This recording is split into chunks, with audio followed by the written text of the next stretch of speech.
Hi, I'm Katie, and this was my summer trip that has changed my life immensely. Last summer, me and my youth group had the opportunity to go on a missions trip to Huntington, West Virginia. I didn't understand why we always went on missions trips, so when I asked my youth pastor, this was what he said. Personally, I always take you guys on missions trip because I was raised doing that, and I know how much of an impact one kid or one trip can make in someone's life, and I want you to be able to have that experience too. I don't want you to miss out on it.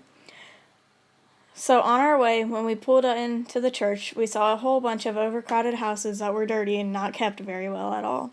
It opened my eyes to see that even places in the U.S. are struggling and poor. On the first night of the VBS, I had a little blonde boy about 6 to 7 years old start to follow me around. His name was Nate. He became infatuated with me and he even proposed to me. On the last night of the VBS, Nate was stuck to my side like we were glued together. When it came time for him to leave, he bought us 2 matching rings and a stingray. Nate came up to me and he hugged me for at least a couple minutes before he let go. He told me, "Thank you so much for being my friend and for loving me. I'm gonna miss you."